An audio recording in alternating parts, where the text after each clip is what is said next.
Happy Monday, everyone. This is Martha with Nature Niche, and this week, as promised, I am going to talk about avian influenza. It's commonly referred to as bird flu and also known as influenza type A virus. It's getting a lot of media attention, but I don't think it's being discussed very clearly, and there are mixed recommendations as to whether folks should pull down their wild bird feeders. We've received lots of calls, and I just want to state I am not a wildlife epidemiologist. I do sell wild bird feed and feeders as part of my business, but our mission is to help you be good environmental stewards and connect to nature. So that's why I put in many hours this past week researching avian influenza, and I hope to explain what we do know about this disease and why the known science does not currently support pulling down wild bird feeders and baths, except under certain circumstances. If your feeders tend to attract waterfowl or large numbers of raptors, or if you own domestic poultry. So avian influenza occurs naturally in our water birds worldwide. So waterfowl, including ducks, geese, swans, gulls, and some other shorebirds, and it can infect domestic poultry, other birds, and other animal species. Infected birds shed the virus through their saliva, nasal secretions, and feces, and susceptible birds can become infected by either direct contact with a bird shedding the virus or having contact with environments contaminated by the virus. So fecal-oral transmission appears to be most common. There are 144 different subtypes and 2 levels of severity. It's important to note that based on its ability to produce disease in domestic birds, that's where the 2 levels come from, not our wild birds. So low pathogenic avian influenza, LPAI, those are the most common strains, and they cause mild symptoms in domestic poultry. And by domestic poultry, I mean chickens, turkeys, pheasants, quail, ducks, geese, and guinea fowl. Examples of those symptoms could be sneezing, coughing, eye or nasal discharge, swelling of sinuses, and decreased egg laying and fertility. High pathogenic avian influenza, HPAI, which is what you're hearing about in the news, causes severe symptoms and high mortality in domestic birds. We're talking 90 to 100% mortality within a few days. Other symptoms: diarrhea, stumbling, drooping wings, other neurological symptoms like head tremors, seizures, twisted neck and backward arching head, swimming in circles, and labored breathing before death. Wild aquatic birds can be infected with avian influenza A viruses in their intestines and their respiratory tracts, but usually they do not get sick or show symptoms of disease. Outbreaks tend to spread and peak during migration periods when these species form large flocks. Low pathogenic avian influenza is found in wild bird populations worldwide, with the H5 and H7 subtypes of LPAI more likely to mutate into highly pathogenic strains. And so those are more closely monitored, especially due to high mortality that they cause in domestic poultry. Infections in wild birds with HPAI are rare, with few, if any, symptoms, and they're usually discovered when rare high mortality events occur. Per the Michigan DNR Wildlife Disease Manual, the impact of avian influenza on wild bird populations is minimal, as LPAI causes few clinical signs and rapid die-offs in HPAI-affected wild birds limit transmission. So since late November of 2021, we've been seeing outbreaks of HPAI in the US and Canada in both wild and domestic bird populations. And we know about that primarily through the surveillance conducted by the U.S. Department of Agriculture Wildlife Services under the Animal and Plant Health Inspection Service, known as APHIS.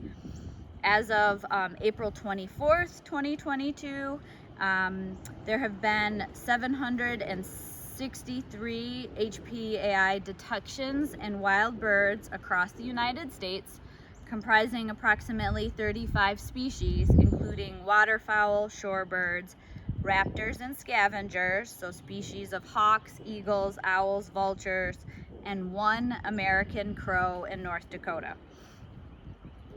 I'll provide in the description for this post the USDA website that shows these occurrences, the coordinating USGS map of where they've occurred, and Cornell Lab of Ornithology's Avian Influenza outbreak page, which lists the wild bird species based on these data. And they've all promised to keep that updated, so as more cases get reported, those will be added, and these are good sites for you to keep tabs on.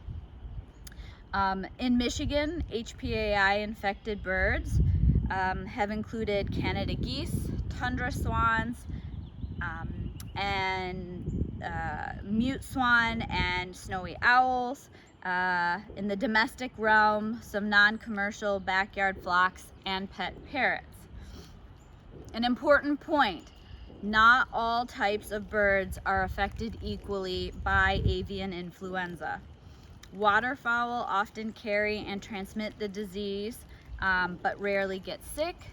Raptors are more sensitive to the disease than waterfowl, and domestic poultry are extremely susceptible to HPAI.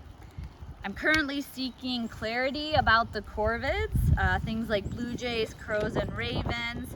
I have calls into the Michigan DNR Wildlife Disease Lab and USDA APHIS staff in Michigan. I'm a little baffled that they're not mentioned in avian influenza descriptions in the wildlife disease manual or most of the university-based disease write-ups I could find, but they have been mentioned several times in recent news reports. So more to come on that as I find more information. But a common theme that I was seeing in doing this research was that our current research suggests that songbirds are less susceptible to HPAI and are unlikely to play a significant role in spreading the virus. This is from the press release from the Michigan DNR, quoting our state wildlife veterinarian. And it goes on to say that you can remove feeders if you're concerned about this virus and want to act from a place of abundant caution. But basically, it isn't a critical step yet. On April 20th, 2022, Cornell Lab of Ornithology posted a very helpful webpage explaining that there is no need to remove wild bird feeders and baths, as there is currently very low risk of an outbreak among wild songbirds, and no official recommendation to take down feeders unless you also keep domestic poultry, and this is per the USDA APHIS National Wildlife Disease Program. Recent research shows that songbirds are much less likely than waterfowl to contract avian influenza, and they are less likely to shed large amounts of virus, meaning they do not transmit the disease easily. Although passerines and terrestrial wild birds may have a limited role in the epidemiology of avian influenza, there is no evidence supporting their involvement as natural reservoirs for avian influenza.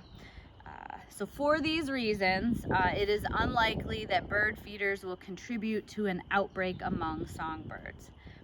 As responsible stewards and wildlife bird feeders, it is important to regularly disinfect our bird feeders with a mild 10% bleach solution. Cornell Lab of Ornithology has always recommended every 2 weeks doing that process, Currently, the Michigan DNR is recommending weekly disinfections.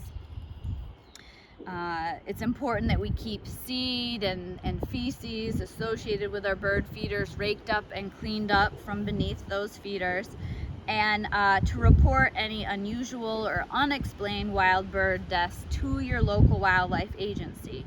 So here in Michigan, that's the DNR's Eyes in the Field page under Disease Wildlife, or you can call our DNR Wildlife Disease Laboratory at 517-336-5030. And if you want to know more about that disinfection process and reporting or even collecting dead bird species, check out my Monday with Martha post number 60, parts 1 and 2 for a lot of detail on those topics.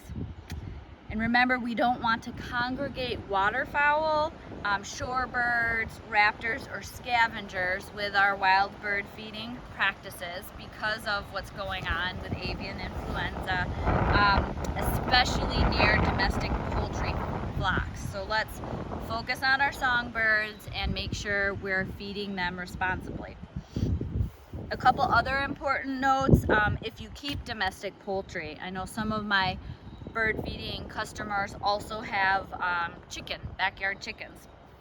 The main concern with songbirds, if you have domestic poultry, is that a rare individual might transmit an infection to the poultry. This is a concern because poultry are so much more vulnerable than songbirds to HPAI. The key intervention is to keep songbirds away from your poultry. It's less important to keep songbirds away from each other. So if you have a backyard poultry flock, there's some important steps to take. And I'll provide some links. These are also known as biosecurity measures for helping to protect your flock. But the main things: you want to make their food inaccessible to wild birds. You want to make their water inaccessible to wild birds. And you want to keep poultry indoors or some other way physically separated from wild birds if at all possible. You also want to practice good hygiene and make sure you change your clothes and your shoes, wash your hands before you tend to poultry or pet birds, before you move from one coop to another, or before you go to another farm or location that also has poultry. As a secondary measure, USDA APHIS recommends for poultry owners to take down wild bird feeders, or at least keep them well away from their captive flock. And I will provide a link to the Michigan Department of Rural Development, and you can subscribe there and get email updates and alerts about avian influenza in Michigan. So keep yourself really up to date if you do have poultry. If you keep nest boxes, Cornell points out that avian influenza, again, is only rarely transmitted to humans, according to the USDA. For their Nest Watch project, they've always advised good hygiene and recommended that people wear disposable gloves or at least wash your hands in warm soapy water thoroughly after checking nest boxes.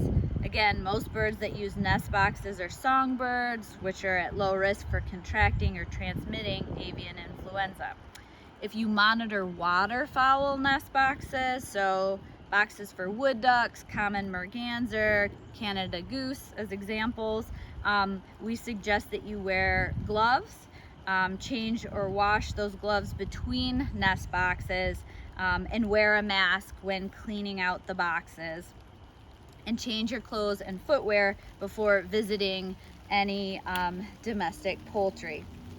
If you're a wildlife rehabilitator, you're gonna have to take very special precautions when accepting sick birds so that you don't inadvertently introduce HPAI to the rest of your patients.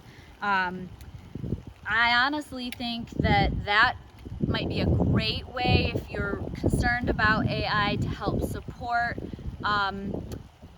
the management of the disease. I think our raptor rehabilitation facilities are really suffering right now. So you might consider donating to one of them. They're having to take lots of extra precautions, extra PPE, stress on staff and finances with this outbreak. So keep them in mind, and if you're able to, there's something that you can do to help with the wildlife rehabilitators. So I hope this post helps alleviate some confusion and lets you enjoy watching and feeding songbirds in your backyard. Be sure to watch for updates as the science advances and this avian influenza outbreak evolves. I'll post again if I hear different recommendations based on new observations, scientific studies, and new wildlife agency recommendations.